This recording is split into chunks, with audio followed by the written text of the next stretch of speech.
Hi, and welcome to Here with Laura. I'm your host, Laura Williams. I'm a designer, entrepreneur, and mom, and this is a space where real life and meaningful conversations meet.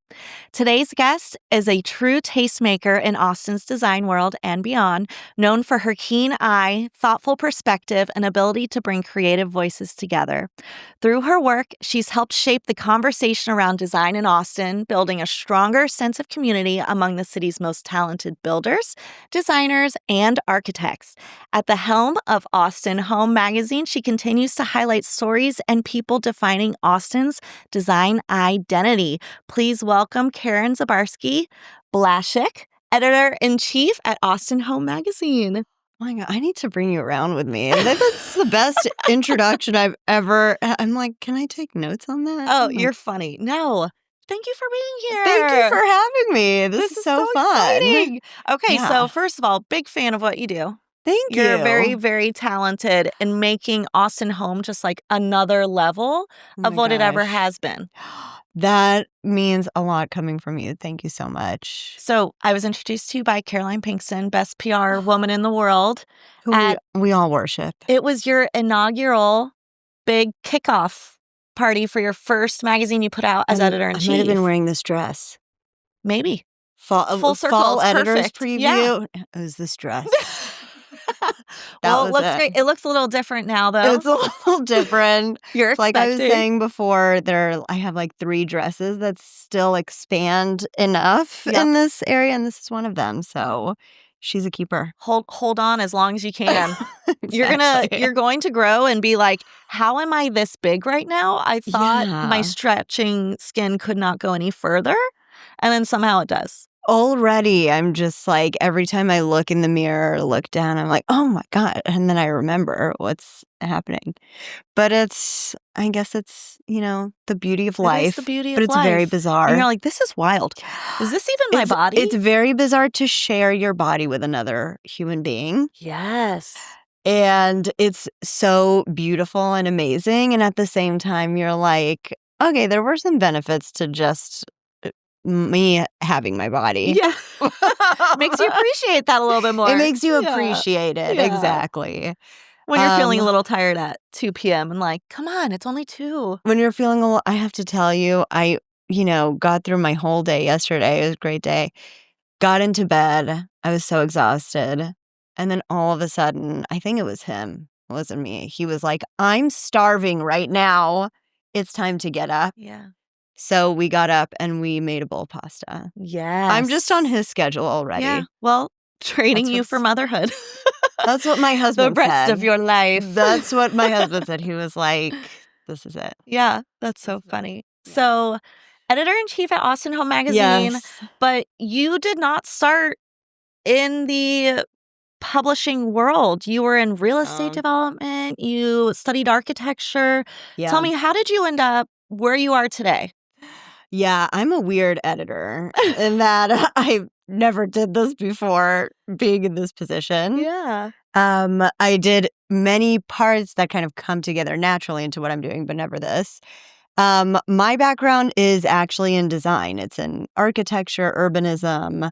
That's what I studied at NYU. Grew up in Texas, but went to New York to study architecture at NYU, and a little bit of studio at Columbia is kind of a joint program. That's cool. And because NYU doesn't have like a B-Arc kind of straight program, but I think in a sense it really set me up nicely for what I'm doing now, because it was a lot of like architectural history, art history, theory, and then like a little bit of studio mixed in there. Yeah. So I was really sure I was going to be an architect forever.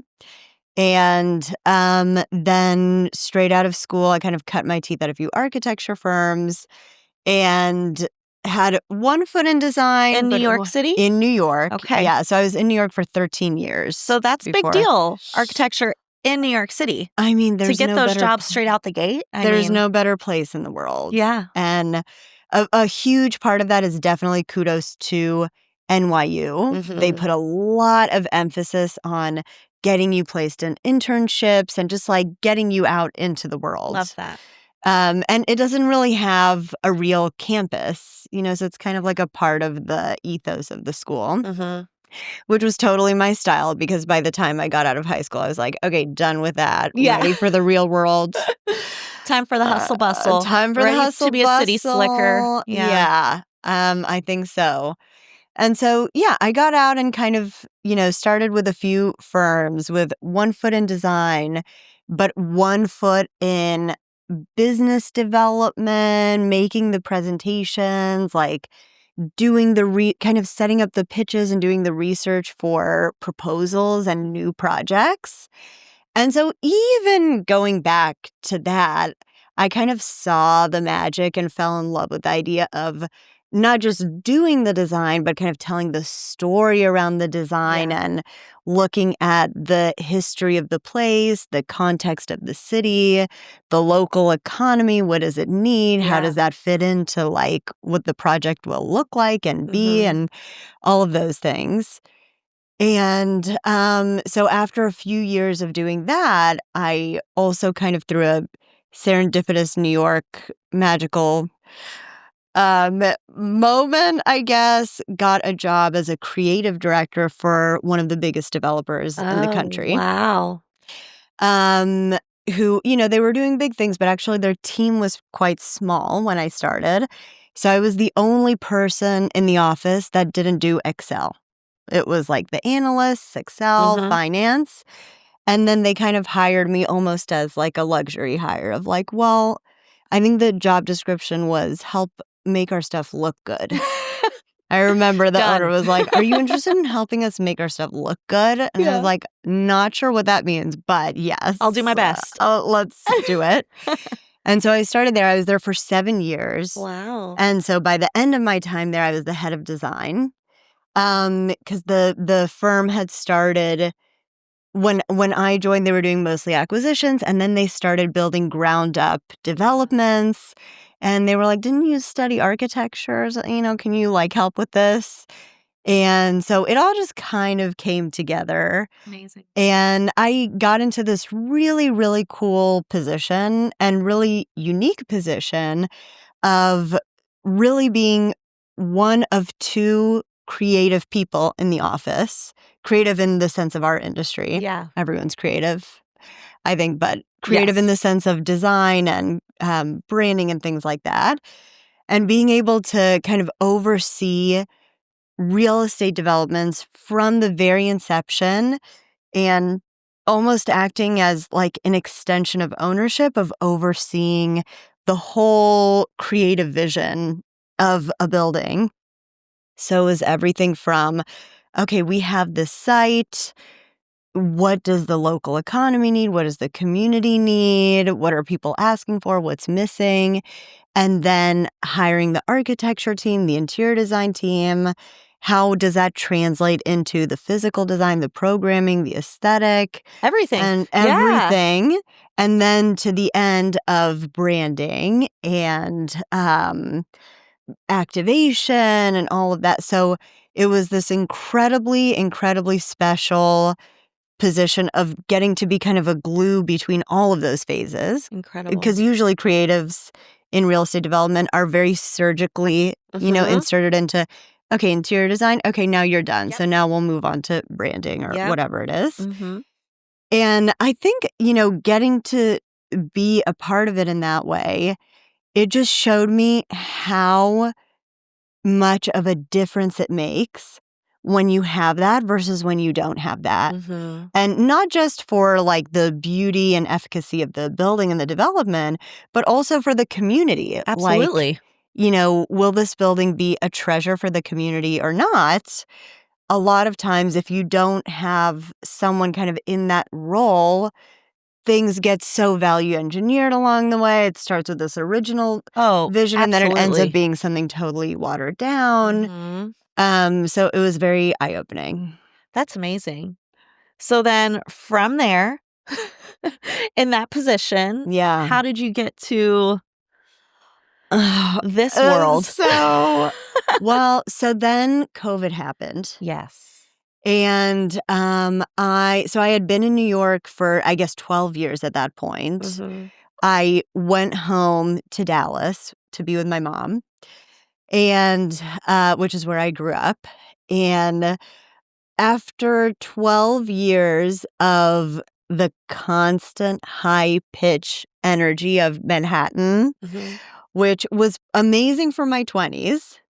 But as I I'm say sure this all you the can, time. right, Yes. it's an amazing place. I think I wish for everyone to have at least like a year of that New York energy to just like light a I fire say under that you. too. Yeah. So, but that fire after 12 years becomes something different.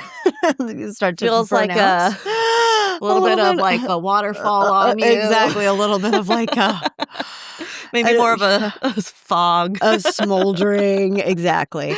And so when Yeah. I came home for lockdown and I had the very lucky position of being able to work remotely, at least for a few months, um, I just realized that like there was also another way to live and Mhm. like a different pace. And it's almost like when you're on that treadmill running as fast as you can for so long, you don't even notice you're on it anymore until you stop. And you're like, "Oh, this is kinda And you're like, nice out oh, here." I'm like inhaling again. Wow, Yeah. this is new. Crazy. So I came back to New York for work because Uh-huh. we were called back, especially in real estate world. They're like, Oh, yeah. let's go. Absolutely.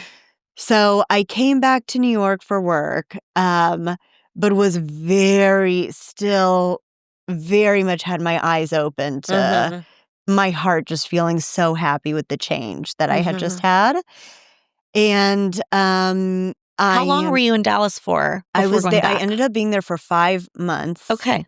for lockdown. Yeah. I mean, I grew up there until I was 17, Oh, and yeah, yeah, then yeah. for But lockdown, yeah. I was there for thought I was gonna go home for 2 weeks and Yeah. ended up being there for 5 months. I think that happened to a lot of people. Mhm. But I also met who's now my husband while I was in Dallas for Oh. lockdown, so that was a big incentive to come Yeah. back to New York too. And, I came back, met him in person, and that was kind of it.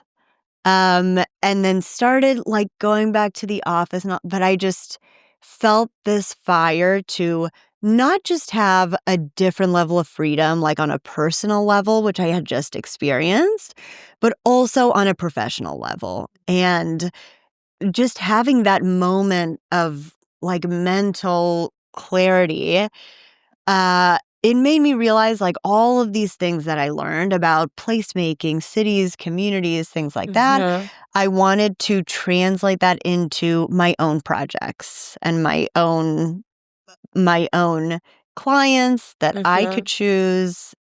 And, projects, even if they're teeny tiny or huge, whatever is meaningful and pays the bills, of course, but Absolutely. most of all meaningful.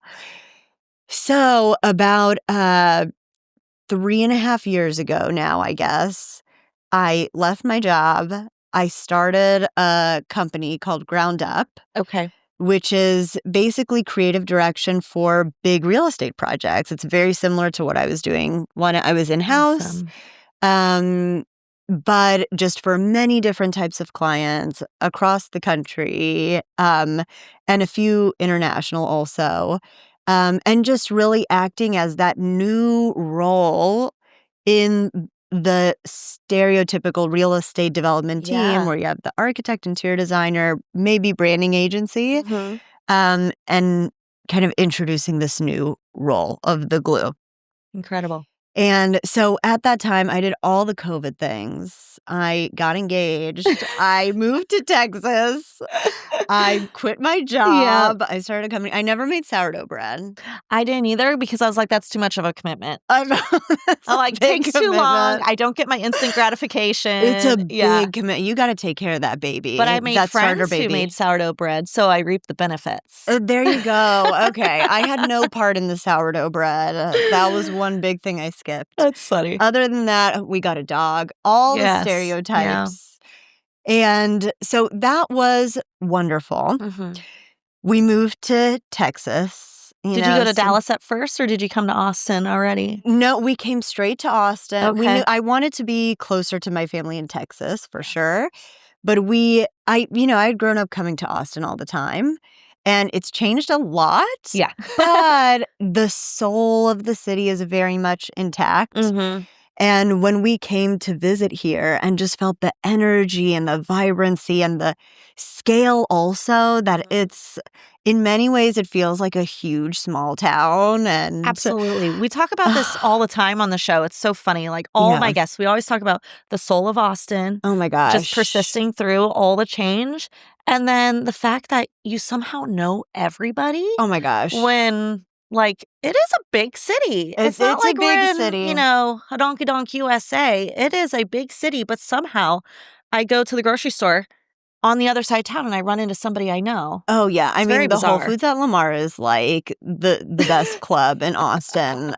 I think I run into 10 people every time I go to Yeah. the Whole Foods on Lamar. Yeah. I think it's because people here are less transactional than, especially what I'm used to in New Oh, York. absolutely. And I love New York very, very much, but it's just a very different culture, less Yeah. transactional. And people actually get to know each other and like Mhm. care to know each other as opposed to just like, oh, what can you do for me? What can I do for you? And then you just kind of 1000%. forget each other. Yeah. So maybe the interactions are more memorable. And so even though it's a big city, it's like you really, when you see someone, you know them, Yeah. So we love that. But we picked Austin, like very much so for kind of the energy and the character and the personality. And at the time, you were still working on Ground Up. Oh, yes. Okay. Very much so. And that was great. I actually, through all of Ground Up, I have not had any Austin clients, which I think is great, Yeah. actually, given my additional role, Yeah. because it kind of separates church and state. But yeah, my clients were in New York, Florida. I was traveling all the time. But Austin was an incredible home base. Mhm. And it just, this is why I was asking you so many questions, so interested in the podcast and everything you're doing, because I kind of had, when I started my business, I had kind of this same fire of, Mhm. like I started this really nerdy newsletter that I put out every Friday, and that Yep. was gaining a lot of steam. I started getting people together here kind of in a community way from our industry for roundtables and just Yeah. like share ideas. And You're so, so good about that. That's oh, like your thank secret sauce you. is like figuring out community Oh my engagement and gosh. involvement together. That's what I'm gathering. Well, I thank you. I mean, for me, it's just because I love it. Yeah. Like, I love being at those things. Yeah. I love hearing what everyone else is working on and like seeing how we can help each other and Mhm. support each other. Well, and the And connections you make there are authentic oh, and yeah. can go a long way. Oh, 100%. Yeah. I mean, like typical networking events, I hate because, and with the name tags and everyone's like Feels looking and forced. seeing so forced, Mm-hmm. as opposed to if you just get together, like even for a round table, for example. In other words, you get together at somebody's architecture firm, there's 12 people sitting around a table. And instead of saying, hi, my title is da da da da da, what's your product or whatever, you're talking about something else. Yeah. And it's either like hiring and firing or Mm-hmm. growth or, getting out of your own head or business development or whatever it might be. And so we're all meeting each other, but it's like getting to know each other through this shared experience Love as it. opposed to, I don't know, something nobody wants to talk about anyway. Yeah. Like No, a absolutely. typical networking situation. Yeah. So I just kind of started doing that naturally because I'm the complete opposite of my husband. I'm just like, I get my energy from like being around a Others. million Yeah. people. He also loves people, but I love people more. And fair to say. I love people more. And It is what it is. Yeah. it is what it is. And so I just kind of started like naturally getting into this on a very micro scale, like Mhm. media, community in Austin kind of thing. And was actually, because this nerdy newsletter, the aforementioned nerdy newsletter, it was like really starting to take off. Awesome. And I was thinking of starting my own platform. And then this role came up with Austin Home. And Laura Halleck, who I love Mhm. very dearly, she was the previous editor-in-chief. And I'm friends with her husband, John Halleck, who's an architect. So we were Okay. friends from the architecture world. And when I saw, this role come up and I saw Laura's name, I texted John and I was like, "Is this your blood relative? Like, who's Laura?" Yeah. And he was like, "That's my wife. Oh You my guys should." gosh. So she, agreed to like get a coffee with me. And we ended up talking a lot about, what she had like wanted to do with the magazine and what she thought the potential was. Yeah. And because she was moving on to Lux. So Mhm. there were also a lot of things she didn't have the time to do before she left. Sure. And I was telling her, what I would be excited to do with it. And basically from there, just had like 6 rounds of interviews with all the higher ups and all of those Yeah. things, and got the job because it just Look at me now. I did it. Yeah. it was very serendipitous because it just so happens that the owner of the magazine at the time wanted to experiment with hiring someone from the industry. Okay. So that's why I even like qualified past the first That's round. incredible. And so it was incredible Oh timing. my. And then a month after I started, Hearst from New York bought the magazine, Mhm. who never would have hired me. I probably shouldn't say that, but I'm Oh going to my be like gosh. retroactively Yeah. interviewed. No, No. no, no. You made the cut. I Woo! made the cut. I made the cut. No, but I think, huge kudos to Hearst. Yeah.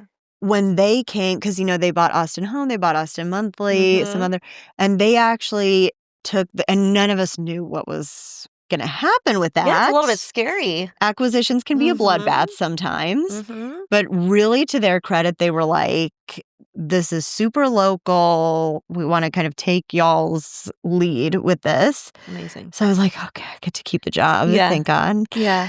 And they've been amazing That's so cool. throughout. Yeah. That's awesome. How So kind long of a wild ride to get are you here. still doing ground up work at all, or is that I'm totally still doing ground up. Okay. The main thing that has shifted is the human life that I'm growing inside my Yes. body.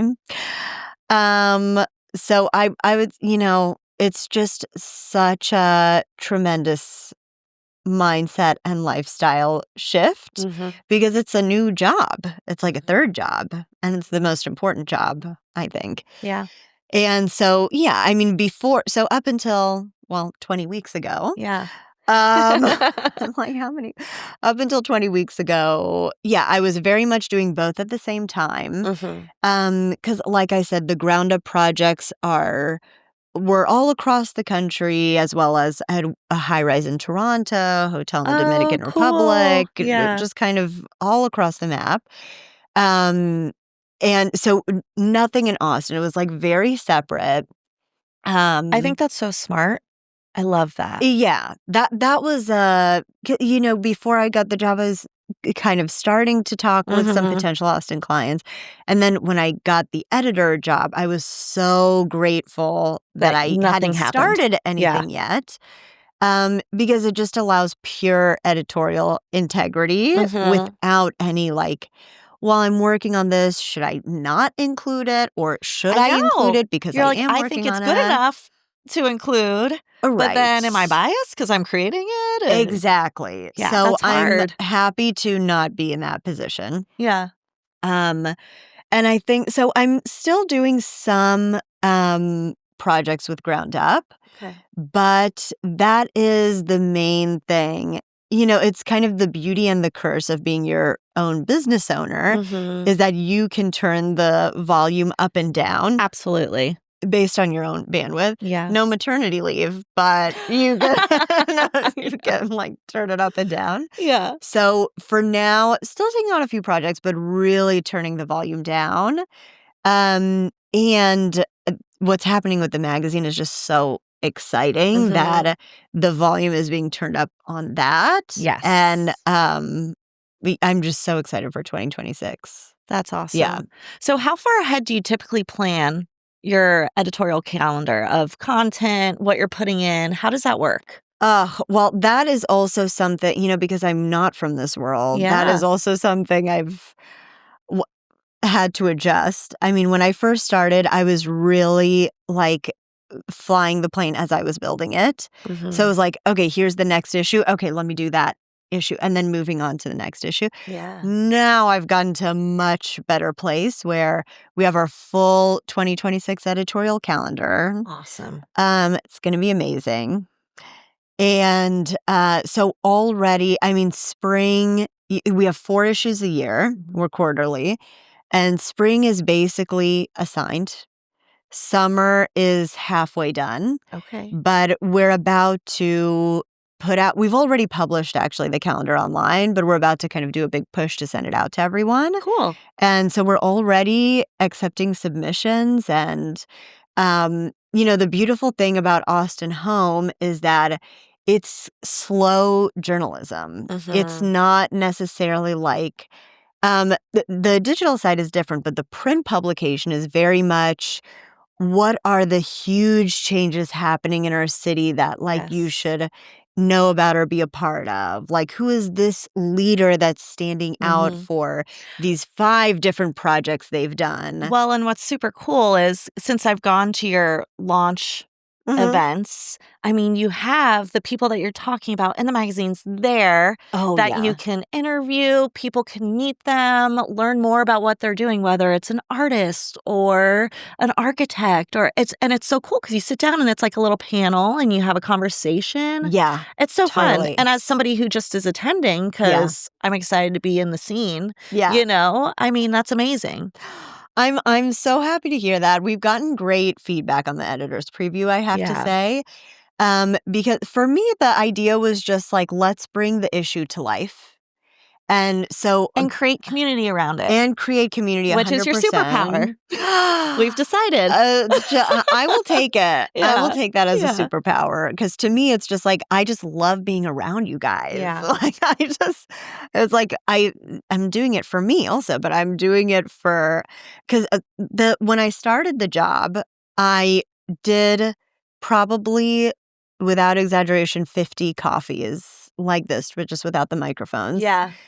And, with Liz McPhail, she was one of my very first, very, very helpful leaders of the community who gave Yeah. me so much amazing input. With her, with Aaron Seward, just all of these kind of design leaders around town. And I just said, what do you feel like? What would you dream for if Austin's preeminent design publication, what is it missing? What would it take for you to read it, by Mhm. the way? Because Yeah. I would ask a lot of people, like, "Do you read Austin Home?" They're like, "Oh, of course." And I said, "No, do you read Austin Home?" And they're like, Yeah. "Oh, no." Yeah. Because they look at the beautiful pictures. Mhm. And so I would ask those kind of questions.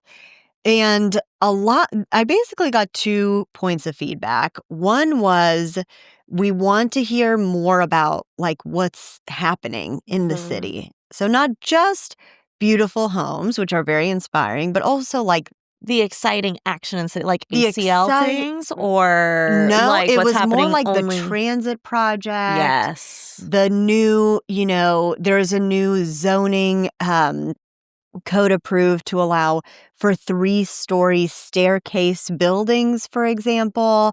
What does that mean for design? What's going to be Yeah. possible? What's happening with, the C Home building, things like Yeah. that. So that was one thing.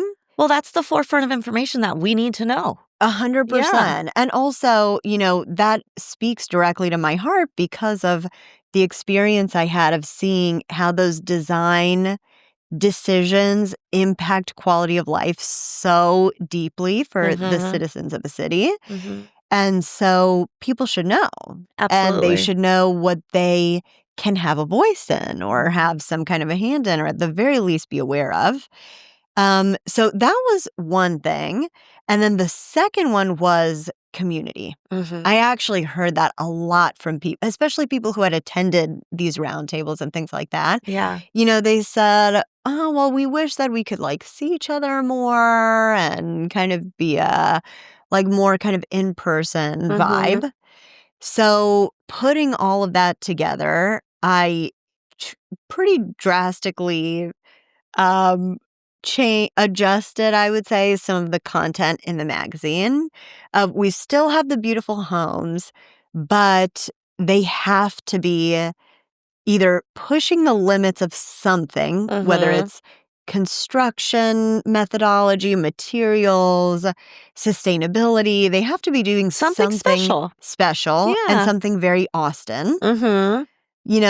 I don't want you to ever look in Austin Home and see a house that could kind of just be anywhere. Like, it has to really feel like Yeah. Austin. Yeah. And then I started sneaking in these pieces about like this, mass timber apartment Yeah. building and like the new transit project without losing my readership because I was like, Mhm. I hope people don't find this. Yeah, because I'm sure there's pushback from people who have been, reading it for years or working on it for years. I'm sure you dealt with a lot of that. So that's what I thought. But I have to tell you, it was the opposite. Really? And It I was think embraced and it was appreciated? totally embraced. And I think it's because, I don't know if it would have been the same if it was in Dallas or Houston Yeah. or something like that. But in Austin, people really care about the city. Yeah. Like, the city is really the third place, like the Mhm. living room for many people. Mhm. And whether it's the fun parts, like the restaurants and the live music and all of those Sure. things, or more of the infrastructure and people, noticing the huge changes happening from so many people moving here. Yeah. So I think that including those stories actually are readers who are primarily homeowners. Mhm. That's the biggest chunk of our readers, I would say, as well as industry. They really wanted to know about that stuff. Awesome.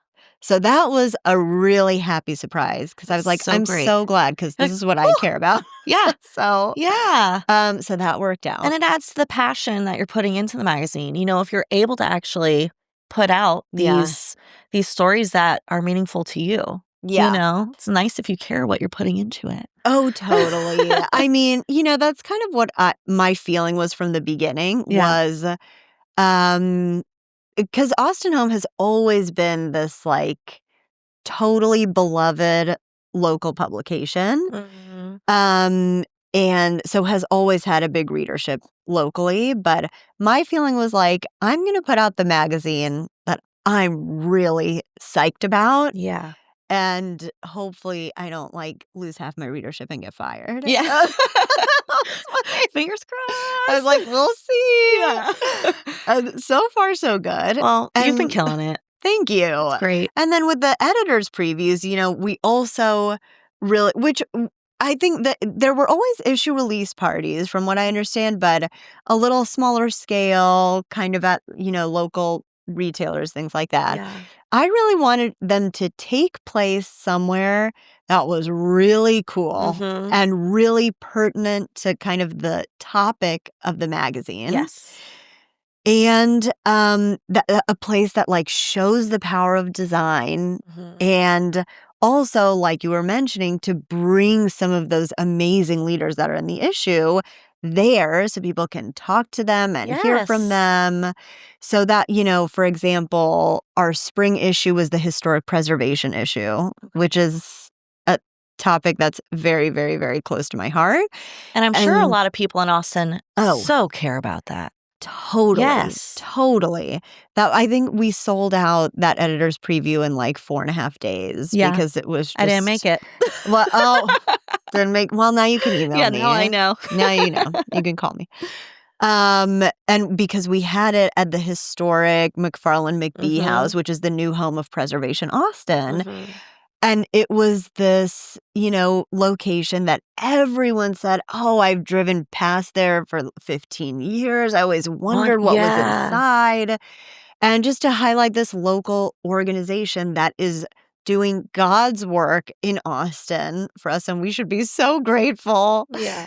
That, or for example, the last editor's preview had in fall was on previously Dirty Six, now becoming Old Six, but Sixth Street, with Stream Realty and Clayton Cordy, and just like explaining what they're doing there, which is such an iconic place, and also polarizing, in terms of the opinions of what's happening there. And I was like, let's talk about it, like let's bring out the people who are making these changes. Everyone can come meet them, take a tour. We did a tour. Yeah. So it's interesting because especially with that, I mean, people are a little scared of some change. Oh my gosh, of course. And that's probably been... and I don't blame them because there can be, I really strongly believe in positive change in a city, but there can easily be bad change in a city. Oh, for sure. And the one thing that's for sure is there's going to be change. Yes. And so one of the big missions from my perspective is to celebrate people who we think are creating positive change and growing in a positive way. I mean, Clayton Cordy being an incredible example of that. I think they're very thoughtful, research-driven, amazing at kind of blending historic with what needs to be new. And so they're one of my favorites. But there's going to be change. So a big mission of Buckle up. Buckle up.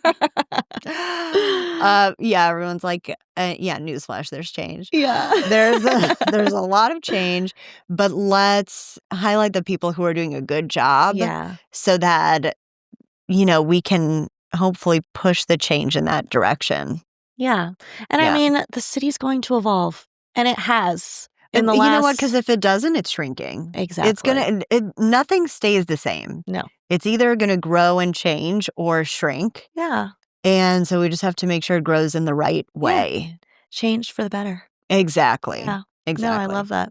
That's great. So you're doing so wonderfully at Austin Home Magazine, Thank you. Obviously, and you're super passionate about it, which you can see in everything that you're doing. Oh. And now you're saying you're probably going to just have to have another third job now with little boy on the way. You said you're working on your nursery now? I am working on my nursery. It's one of the most challenging design projects I've ever undertaken, I have to say, because I'm like, am I going to shape his entire identity by whatever I put here? So I'm like, do we want space? Do we want dinosaurs? I know. Future, past. Okay, so I did surfer dude kind of theme in my son's room. I haven't considered surfer dude. Now he embodies it. He is just like, I'm a surfer. So this is a critical decision. This is as critical as I feel and like to be a surfer in Austin is kind of a big deal. Oh, wow. Well, now Waco has that surf. We go to it. Yeah. Oh my God. We've gone as a family, and the kids love it because it's an attainable wave that you know what to do. Totally. Oh my gosh. Okay, so now I'm even more stressed because I'm like, this is gonna shape his entire identity going forward. Okay, great. Yeah. No, but it's fun. No, it's very fun. But, it is one of those like identity crisis moments for me because in one of the most symbolic things that has ever happened at our house, I'm changing my office into the nursery. Oh, that's even a bigger deal. So, that it's like such a logistical, practical thing, but it's also... You're taking away your own space. Totally. You're like, this is my zone, and now... My zone for like using just my brain and like ideas and work and financial, like all those things. Yeah. And now this is a shared space for someone else who I'm going to be taking care of and like responsible for his life.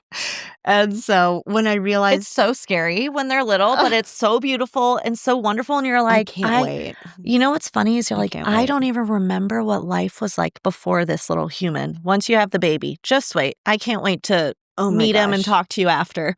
He's going to be amazing. I can already tell. We, like looking at the ultrasounds, he looks just like his dad. That's what I said. My firstborn looks just like her dad, too. Oh, and really? It's just so funny because I always joke with my husband. I'm like, I I did all this. Like, she came out of my body. I was a part of it, but she's like blonde with green eyes. Like, she has olive-ish skin, but not Oh my gosh. like Yeah, me. not fair. Yeah, it's ridiculous. Yeah. But you know what? My husband's eyes are kind of being up. He's like really understanding the weight that women, I mean, literally and otherwise, that women carry, with the like physical burden of this and just the identity burden and all of those things. So he's very sensitive to that. And that's so great. And it's nice Yeah. that you're already having conversations about that before the baby's even born, because, like, there will be a huge shift and you will Yeah. have to figure it out. And it takes years. Oh, totally. It really does. I'm still Totally. figuring it out. My kids are 6 and 8, and it's like, And it's always evolving. It's always Yeah. like a slightly different stage and situation of their lives that then you have to adapt to again. yes. I'm sure. Well, even in my intro, I'm like, I'm Laura Williams. I'm a designer, entrepreneur, and mom. But it's like the mom one is the most important one in my brain. Totally. I'm like, if my Totally. kids tomorrow said, Mommy, I need you to stop working because I need you to do XYZ Then and be that's there it. for me, I'd be like, That would be it. peace out, Living Oak. Sorry. Totally. For sure. You just have to.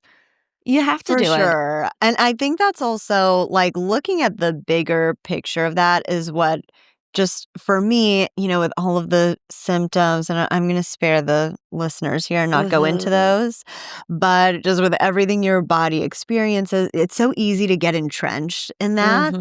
But then just like taking a step back. And realizing what you're actually doing. It gives me chills just thinking about it because it is you're like wild. stewarding life into the world, and that then you have the honor of being responsible for that life. And wait It's until amazing. you give birth. You're going to be like, I can't believe this is happening. Well, I already feel that way. I'm like, oh my God, what's happening here? Well, you It's a know lot what's of funny? changes. I remember with my daughter, it was like a week before I gave birth, and I'm like, oh no, she's got to get out of here somewhere. Oh my God. Like, how is this going to happen? And I was talking to a friend who was pregnant with her second at the same time, and she's like, your body just does it. You'll be okay. I'm like, I don't know. You know what I heard know. that was comforting to me, even though it's really creepy to think about, is that a woman in a coma would still give birth because her body just wow. knows what to do. Yeah. Apparently, this has happened somewhere in the world. Yeah. But we heard that in a birthing class, and I was like, okay, like- so my body really knows what to do. Yeah. It will push It's like itself out. your mind that Yeah. kind of gets in the way. Yeah. But I would say, with this whole experience, lots of surprises. One of the most surprising things to me has been the branding around pregnancy. I have to tell you. Okay. But this is just because this What do is you what mean? my mind thinks about. Yes. This is not for the faint of heart. No. This some women have an easy pregnancy. God bless them. This is tough, and there are like medical questions and physical things and all. And I see all these like pastels everywhere. And I know maybe the baby will feel like a pastel. But before he's here, all these maternity things, and it's like light pink. And I'm like, I'm a warrior over here. You're like, I need some olive green. I need some like fuchsias. I need some reds. This is not a pastel situation. Oh my gosh. So that's the first thing that I noticed. I was like, that's so weird that people paint or companies brand pregnancy as this like, oh, it's so sad. Because when you're not in it, that's what it looks like to others. Totally. Yeah. Maybe we should be more honest with these companies about what we're experiencing. I think that's a good idea. Let's do it. Let's start a forum. Oh my God. We'll start a petition. Oh my gosh. More fuchsia, more emerald green. I don't know. Yeah. I want like goddess energy, I love that. Get some gold up in there. Get some gold. Yeah. Absolutely. Look at what we're doing here. Yeah. Doing more than any man could ever do. That is for sure. That is for sure. Literally and figuratively. Oh, yeah. It's like, there are some days my husband comes up to me and he's like, "Oh, I'm so tired today." And then he just takes one look at my face and he's like, "No, I'm not tired. I'm fine, I promise. I'm not tired. Never mind." And I he's like, still "Oh, feel I'm that way sore." now when it's like, my husband's a very good, like, we're very much 50-50 partners. Amazing. But Yeah. I also like to take the lead on a lot of things. Like, I make the lunches because I want to, Totally. or I instruct my children to do it for themselves now. But Oh, that's nice. I like being in charge of things. I'm the one that wakes them sure. up every morning. If he were to get up and wake up the children and me not do it, I'd be like, "What are you doing? This is my job. Totally. Get out of here." Like, I want to snuggle them awake. I want to help them in the mornings because it just like brings me joy and it's a good start to the day. Yeah. There are some things that I think are built into us that are not built into them, which I think is great because there are some things that are built into them that are not built into us. Sure. So, absolutely. I can imagine that split kind of naturally falling into place. Yeah. Yeah. No, absolutely. So, motherhood aside, so you've got an adventure ahead. Oh my gosh. But something I wanted to touch on also is the Austin Home Awards, which you also put on casual. Yeah. Well, that has been, I think that's one of the things that I'm proudest of, not just myself, but the team that does it at Austin Home that has gathered around that. I mean, it was so fun last year. Oh, it was beautiful. I was so I'm honored to so be glad. nominated for one of the categories this year. Like, maybe more. We'll see. Yeah. But like, it was such a wonderful night. And Four Hands sponsored. Four Hands has been unbelievable partner, not just for Home and Design Awards, but in many other things we're working on. They're just such an incredible company. They're so open to experimentation. And well, what's amazing is they sponsor my benefit I hold every year. So I hold a benefit. What's your benefit? It's called Design for a Cause. And we raise money for the children's therapy spot so that the kids have scholarship money to get the therapy that they need. So we hold it annually. This will be our third year. Oh my gosh. I want my invite. Yes, absolutely. I would love to have you there. Cool. But the first year was very small. It was more intimate. Last year we did it at my shop. And so then I had Four Hands, my rep and oh the my gosh, how cool. Showroom manager came and it was amazing. And they donated some furnishings for the silent auction. But then they loved it so much. They came back this year and said, "We want to sponsor it further." Wow. So they're donating all the furniture for the entire event. Incredible. And they're being auctioned off, like, amazing. Four Hands is absolutely amazing. I'm like, what? How do they do this? So before I started, or actually right when I started, I had to be the MC of the Home and Design Awards 2024. Okay. And everyone was like, "Who the hell is this?" I was just like, "Hi, I'm the editor of Austin Home." I didn't know anybody. It was like my first week. But then it was hosted at Four Hands. So they, I think, hosted the Home and Design Awards for several years. At the flagship. And which was incredible. Mm-hmm. And then, after I saw 2024, we kind of came to them and we were like, "We're reimagining this. We want you guys to continue as our big partner for this." And they were totally on board. And we just, What's cool is they love bigger, better. They're like, "Yeah, let's do it. 100%. Do it bigger." And you can see that with their company. Oh, absolutely. And then also with these community events. Because I just realized, Austin, we love it because of the vibe and that it's like kind of like a lake town and everyone. But especially in our industry, we want a chance to glam up a little bit. Make it swanky and really celebrate all of the incredible accomplishments and talent in our local industry here. Yes. And so we kind of increase the breadth of the awards also, like just adding things like best hotel design and best stone and best landscape and just like things that didn't exist before.